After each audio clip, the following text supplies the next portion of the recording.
This wasn't just betrayal. It was transformation. This person didn't just hurt you. They changed who you are forever. You still remember the moment, don't you? Not just what happened, but how it felt. That sudden shift in your chest. That quiet realization that something wasn't right. It wasn't loud, it wasn't dramatic, it was subtle, like the ground beneath your feet slowly giving way. Because betrayal doesn't arrive like a storm, it arrives like a whisper and leaves like a wound, and what makes it so powerful is not the act itself, but what it reveals. It reveals the blind spots in your trust. It reveals the parts of you that love too deeply, too openly, without protection. And most importantly, it reveals a truth about human nature that most people spend their entire lives trying to avoid.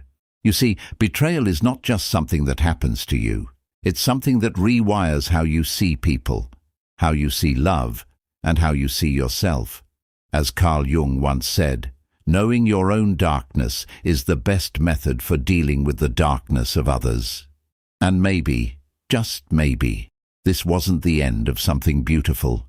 Maybe this was the beginning of finally seeing the truth. You didn't trust them. You trusted the version of them you created.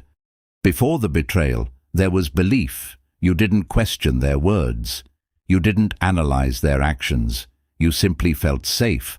And that feeling became your truth. Because as humans, we don't just connect with people. We construct emotional realities around them. You saw consistency where there were cracks. You saw loyalty where there were conditions. You saw honesty because you were honest. This is the illusion of trust. We don't fall for people as they are. We fall for the meaning we assign to them. And once that meaning is established, we defend it, even when reality begins to contradict it. Think about it. How many times did something feel off, but you ignored it? How many times did your mind question, but your heart convinced you otherwise? This is not weakness. This is human nature. As Friedrich Nietzsche suggested, we often live not by truth, but by the stories we tell ourselves to feel secure.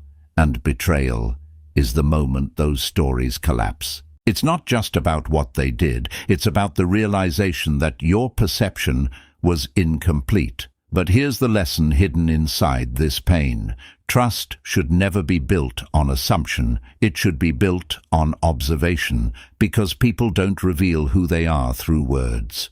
They reveal it through patterns. And the moment you learn to see patterns, you stop being surprised by outcomes. Betrayal doesn't start with them. It starts with what you ignore. Subhook. The truth is, the betrayal didn't shock your intuition. It only shocked your denial. There's a moment before everything falls apart, when something inside you already knows, not clearly, not logically, but quietly, a shift in their tone, a hesitation in their words, a feeling you couldn't explain, but couldn't ignore either. And yet, you did. You dismissed it. You justified it. You told yourself, I'm overthinking, because the alternative, the possibility that this person could hurt you, was too uncomfortable to accept. So you chose comfort over truth. And this is where betrayal truly begins. Not in their actions, but in the moment you started betraying your own awareness. As Carl Jung believed, the unconscious mind always speaks first, but we silence it when it threatens our emotional attachments. You didn't miss the signs. You reinterpreted them. You turned distance into, they're just busy. You turned inconsistency into, they're going through something. You turned discomfort into, I just need to trust more. Because deep down, you didn't want to lose them. And that's the tragedy of attachment. It doesn't just make you hold on. It makes you blind while holding on. But here's the shift. The part most people never confront. The greatest damage wasn't what they did. It was how long you stayed disconnected from your own truth, because every time you ignored your intuition, you slowly abandoned yourself, and betrayal was just the moment that abandonment became impossible to ignore. The death of who you were, and the birth of who you're becoming. Subhook. They didn't just hurt you, they ended a version of you that could never survive in truth. After the betrayal, something inside you changed, not instantly, not visibly, but deeply. You stopped seeing people the same way. You stopped trusting words so easily. You stopped giving parts of yourself without hesitation, and at first, it felt like loss. You thought you were becoming colder, harder, more distant. You missed the version of yourself who could love without fear, who could believe without doubt, who could trust without questioning.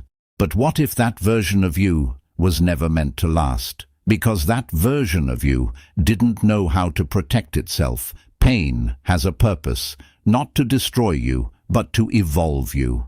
As Friedrich Nietzsche once said, one must still have chaos in oneself to be able to give birth to a dancing star.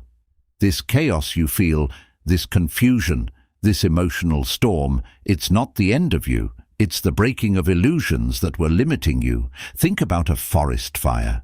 From the outside, it looks like destruction. Everything burns, everything disappears. But beneath the surface, something unexpected happens. The soil becomes richer. New life begins to grow. That's you right now. You're not broken. You're in the process of becoming someone who sees clearly, someone who doesn't confuse attention with care, someone who doesn't ignore discomfort for the sake of connection, someone who understands that not everyone deserves access to their heart. And yes, it hurts, because growth always comes at the cost of who you used to be. But here's the truth. You're not losing yourself. You're meeting your real self for the first time. The final truth: they didn't break you.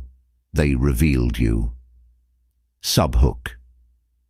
What if the pain wasn't meant to destroy you, but to show you what you were refusing to see? At some point, the questions stop. You stop asking, why did they do this? You stop replaying every moment, searching for a different ending, and instead, a quieter, more powerful question begins to form. What did this change inside me?